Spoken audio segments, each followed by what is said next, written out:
so sample exam 5, 38 through 45. 38, we have says we got f prime and f double prime are continuous on all real numbers x, and that f has the following properties. So bottom line here is that the function is negative on negative infinity to 6. It's positive on 6 to infinity. That means that 1, 2, 3, 4, 5, 6, there'd have to be a 0 there then. True. Negative values from negative infinity to 6. Positive values on 6. Alright. And again, it says that it is continuous. I mean, ultimately we could have a discontinuity there too, but not in this case because it says it's continuous. It says it's increasing on negative infinity to 8, and it's decreasing on 8 to infinity. So if we were to make a point at 8 here, maybe somewhere up here, they're going to have some kind of slope of 0. Alright, and then finally it's concave down on negative infinity to 10, and then from 10 to infinity. So at 10 we have ultimately an inflection point. So ultimately our values are negative, but we're increasing, and we're also concave down until we get to this point 10. And you gotta keep in mind, if we're concave down, then we might have some shape like this perhaps. And then once we get over to 10, we're going to be concave up, so maybe there's a concavity change there at 10. So ultimately that is increasing and then decreasing, and keep in mind this is going to be continually decreasing, so maybe, again, maybe the x-axis is an asymptote possibly, because that's going to continue to decrease, it says. But it's also going to be concave up in that area once we get past 10. And so ultimately the question here is of the following, which has the least numerical value? So let's start out with the derivative at 0. Okay. The derivative at 0, ultimately, again, if this is increasing forever, no matter how far I go to the left, it's going to be, ultimately, the answer here is going to be positive, isn't it? Okay. We know that much. Okay. What about the derivative at 6? Okay. At 6, okay, the derivative would be also what? Also positive. Okay. And the derivative at, second derivative that is at 4 is the third choice. Okay. And the second derivative at 4, it's going to be concave down, that's going to be negative. True? Concave down anywhere to the left of 6. The second derivative at 10 is going to be 0 because that's an inflection point. And then the second derivative at 12 is going to be positive because it's concave up at 12. So ultimately there's only one choice that could be the least here, and that would be letter C. So again, we're looking for the least value. So letter C. And ultimately that would be an AV problem. Just F prime and F double prime relationships.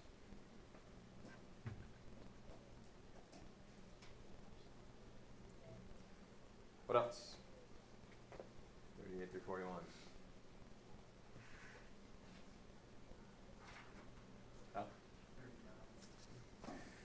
39, we have a current price of a compact car is $14,500, and it's changing at a rate of 120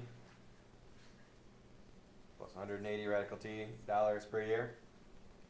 And the question is, what will the approximate price of the compact car be 5 years from now? So remember, this right here is giving us this is a rate function. And remember, if we were to do an integral from 0 to 5, think about why that would be helpful, because if we looked at our picture here, whatever this may look like, if we calculate the area under it, we're getting dollars per year is what our function is measured in, versus years. And so the area under that curve is going to give us total what? Total dollars. Okay. So this integral right here then is going to give us total dollars. Okay.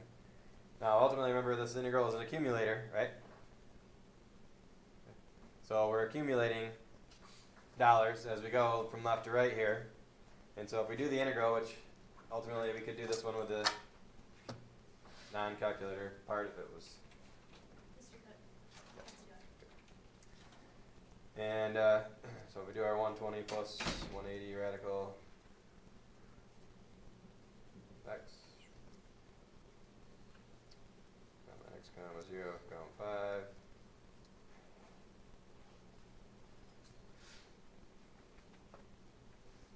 Get that. So ultimately the answer is 1941.64 cents. Right. Now keep in mind though that the current price was this car was 14,500 and it's changing at that rate. So what will be the price in 5 years? Remember, this is not going to be the price of the car. This is going to be how much we're going to add to the price of the car. So if we did our 14,500 plus 1941.64 cents, we'd get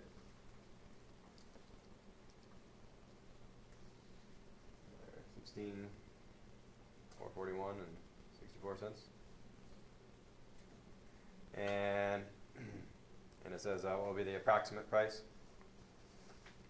So the approximate price there will be letter C. Right, so ultimately again that's an AB problem, recognizing that the integral has an accumulator.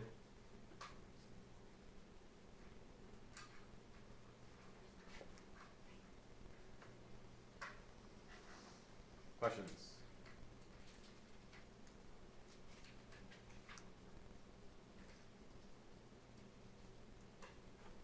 Others? 39 or 38 41?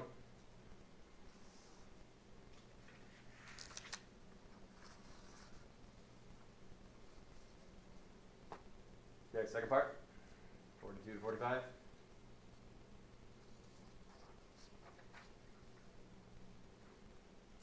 Okay.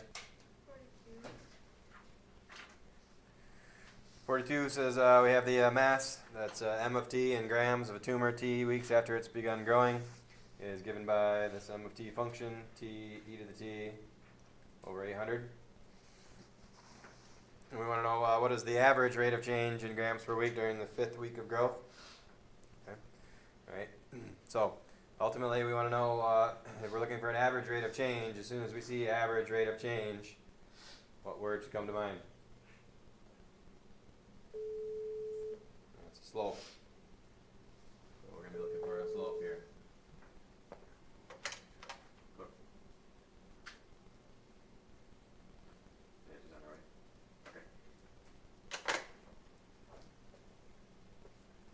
Alright, so ultimately here we're looking for the average rate of change. That means that we're after the slope here. And it says during the 5th week of growth. So think about what times we'd be after here in terms of the points, in terms of the time values here. The first week of growth would be from time 0 to time 1. Okay. So 0 to 1 would give us time 1, 1 to 2, 3 to 4, or 2 to 3 that is, sorry. 3 to 4, so that would be the first week, second week, third week, fourth week. And 5th week would give us from 4 to 5. Would be the 5th week of growth. And so if we found the slope here, if we want m of 4, we put a 4 in there, we're going to get 4 e to the 4 over 800. 5 in there, of course, going to give us 5 e to the 5 over 800. And if we calculate the slope,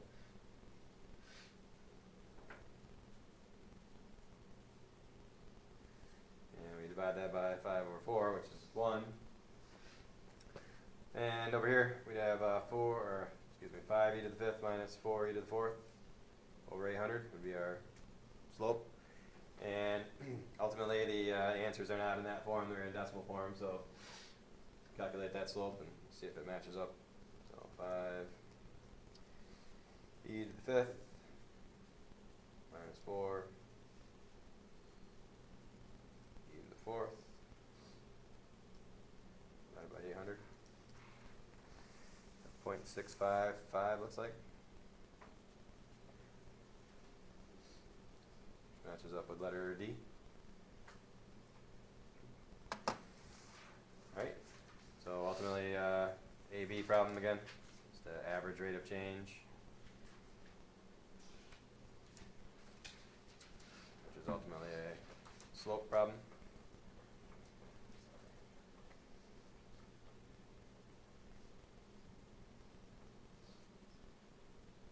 What else?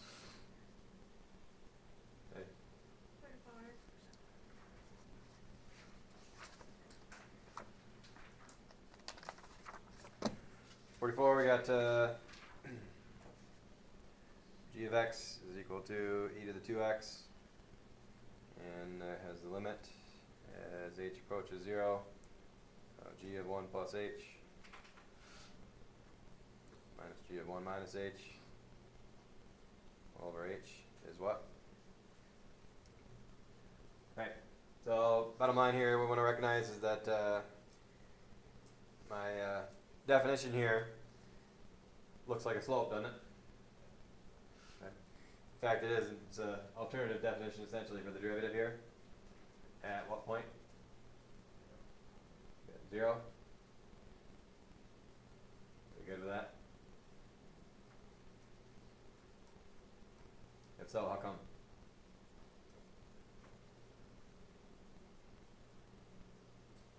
Let's think about the definition itself. If we were to actually do this calculation here, keeping in mind that it looks like a slope, of course, and the limit of slope is a derivative. So it is a derivative, but again, the key issue is going to be making sure we can figure out what the point in question is, because if we do g prime here, that's easy enough to do g prime, but then what do we plug into it to figure out the derivative at a point, because ultimately we have numerical answers here. Alright, so think about picture-wise what this would look like if I were to take my function, and we know that e to the 2x essentially has this shape, right? And if I were to do the subtraction of these two quantities here, ultimately I'm finding a y value for g at 1 plus h, which ultimately means that if I'm at 1, let's say right here, okay, 1 plus h would be somewhere to the right, wouldn't it? And 1 minus h would be somewhere to the what? Somewhere to the left. True? Alright. So, and then of course, those 2 points in question, keeping in mind that that would be 1 plus h, g of 1 plus h, would be that point, if you will. And then this other point would be 1 minus h, g of 1 minus h. And let's see if it would work out with that expression to be this point in question. So ultimately, if we let h, I should say, get smaller and smaller, let h go to 0, those 2 points that I drew are going to they're going to get closer to actually 1, aren't they? Because ultimately, if I do the slope here at this point, 1 plus h minus g of 1 minus h, and then at the bottom I do 1 plus h minus 1 minus h, and I'm ultimately going to wind up with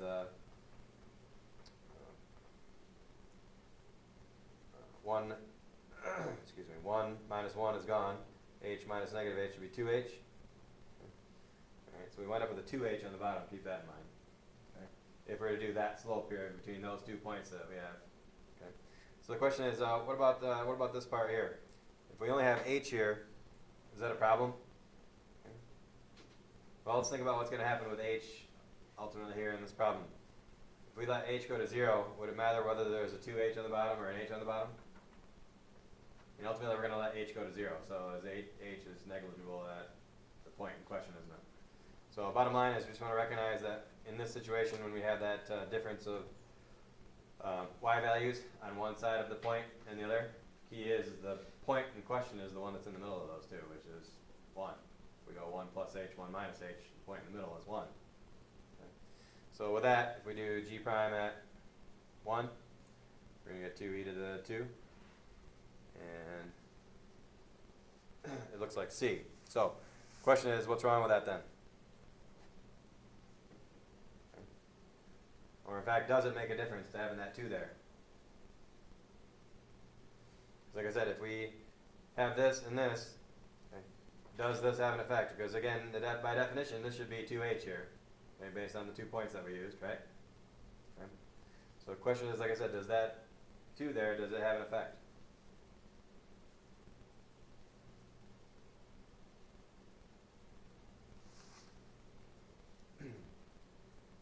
Well, if it was a 2 there, which again it is, a 2h there, okay, then our sentence would read the limit as h approaches 0 of the g of 1 plus h minus g of 1 minus h all over 2h. True? Now remember a limit here is a linear operator, okay, which is just like an integral, okay, which is just like a derivative, which means that, isn't that 2 really a constant multiple? True? So ultimately, if we were to take that 2 out, if you will, okay, and then do the work, okay, do the derivative, if you will, okay, so take that out of there, we could put the 1/2 out in front and then do the work, okay, which ultimately would be the derivative at 1, okay. Keep in mind, if we took it out of there though, then what do we have to do when we get done? You know, we gotta put it back in there. So with that said, if you look at the choices we have here, if we find that derivative at 1, okay, by using this expression instead, okay, remember what we've done is we've taken 1/2 out of this. Okay. Okay. So ultimately, if we're gonna take the 1/2 out of it, or in other words, divide by 1/2, okay, then what we're going to do to get back into it is we're going to have to multiply by the reciprocal, if you will. Okay. And so therefore, if we multiply by 2, we get that D answer that they're after, wouldn't we? Alright, so ultimately it's almost the correct definition. If this was just straight up 2h from the get-go here, okay, then it would just be straight limit definition problem, and would have been 2e squared as our answer here. Okay. But like I said, since it's essentially a variation of that, okay, then we have to make an adjustment here, because ultimately the official definition would be this. Okay, so if we ultimately, I guess another way to think about it too is to get rid of the 2 here and get to the expression that we had above. Put it on the screen here. To get rid of this 2 and get it to the expression above, I'd have to multiply by 2, wouldn't I? Okay. Which is another way to think about it too. We could just multiply our derivative by 2, we get back to the same thing that we're looking for here, which is the 4e squared instead of 2e squared. Okay. So ultimately, again, in terms of that limit, it does have an effect because it's a constant multiple. What else?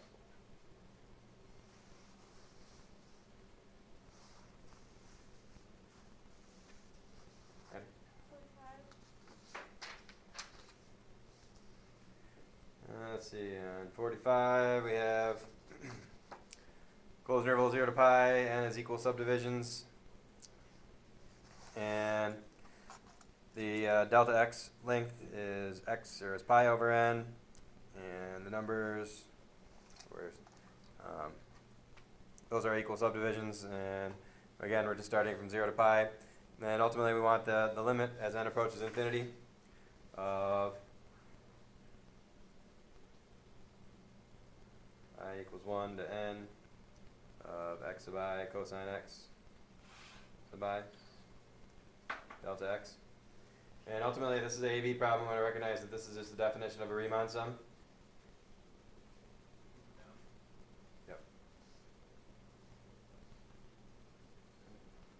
So if this is a better about that later. A little better, yes, maybe. If we recognize this as a limit of Riemann sums here, when we're summing up the slices, if you will, delta x, of course, is our change in x, which as an integral, if we write this as an integral, this part right here is essentially the integrand. So if we go from x cosine x, the delta x becomes dx because the slices are infinitely thin, and our limits are 0 and pi. And we could do integration by parts here to figure that out, but also ultimately we have a calculator, so there's no reason to do it by hand. So we do it with the calculator. See what happens here.